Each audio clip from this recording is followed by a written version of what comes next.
Greetings viewers, Eric the Car Guy here, also known as ETCG1 on this here channel.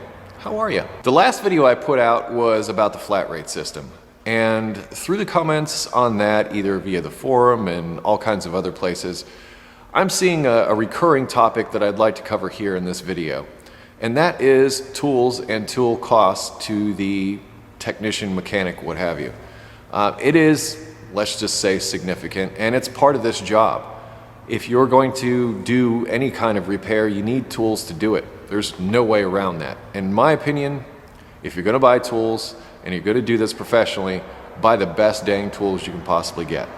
Now, I'm not going to sit here and say this brand is better than this brand or what have you, because each of you have your own preferences in that regard, and I respect those. But I also respect the fact that there are certain tools that just don't work. This leaves you buying expensive tools as a technician, not just buying tools. I mean, you can go out and buy tools and you can spend a good bit of money, but if you buy quality tools, you're going to spend a good bit more. And that's unfortunately the way of the world. And in addition to that, you get new model years that come out, and the need for special tools comes up on sometimes an annual basis, that you need to buy this specific tool to perform this specific task on this specific vehicle on this specific day. But yes, special tools are a necessity, and they are often expensive and seldom used other than those situations where you need said special tool. So this leaves, I would say, the average technician who is out in the field with $10,000 to $30,000 worth of tools. And that may not include the investment in the toolbox itself. Personally, behind me, I have a $300 used toolbox that I bought off the tool truck. I always wanted a really nice toolbox, but I just needed a place that was going to hold my tools. In addition, I worked on Hondas. And I can say that after working on other things for the past few years, besides Hondas, I had it good.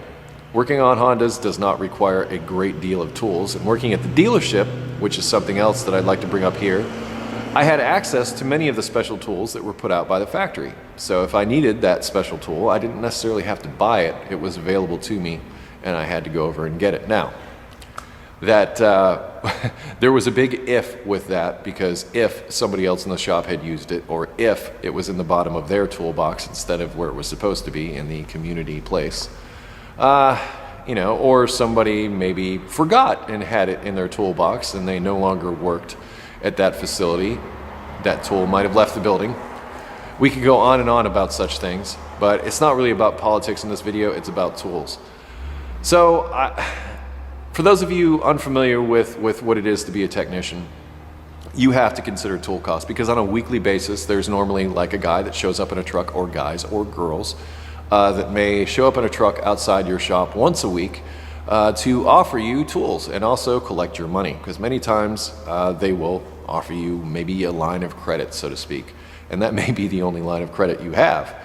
But on a weekly basis, you're expected to pay a given amount of your paycheck to the tool person, and that is almost like being taxed for doing the work, and it's an expense that never ends. I mean, I did what I could to sort of reach a point and just sort of cut it.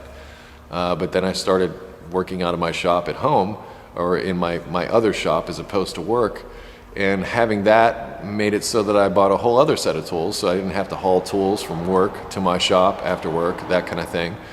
And here we go. It's once again the never-ending prospect of purchasing tools. So if you are considering a career as a technician, you need to consider that a tool investment is going to be something that you're just going to have to deal with.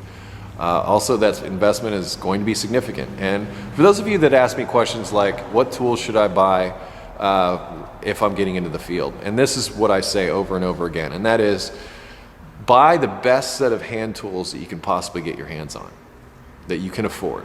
Just buy the best set of hand tools that you can get right out of the box. Buy a decent impact, 1/2-inch impact, buy a decent 3/8 impact, and probably not a bad idea to have a 3/8 air ratchet.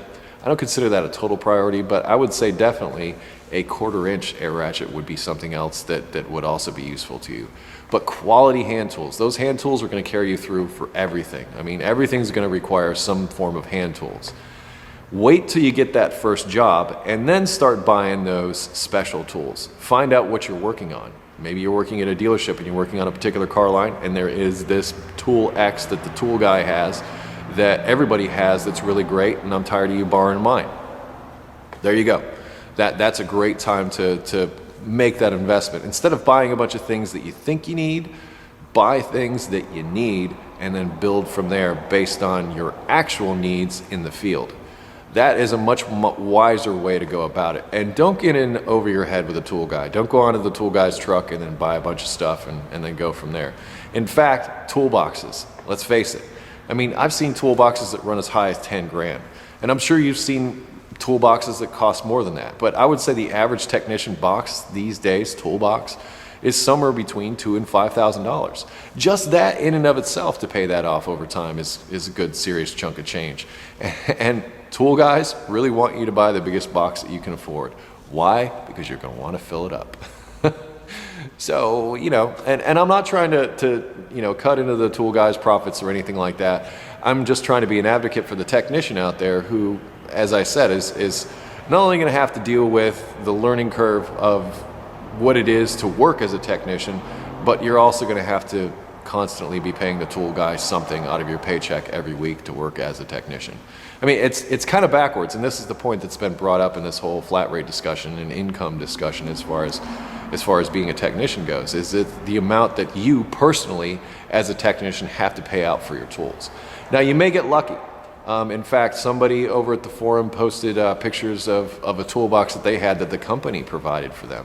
And also they filled it up with tools and things like that. Also, like at hospitals, that was something else that was mentioned as far as a place that you might be able to get toolboxes. Places like hospitals only, you know, when the toolbox starts to get rusty or something like that, they turn around and they purchase a new set and sell the old set. So you might be able to pick something up used. And here, that's like something that could be a real good tip for you.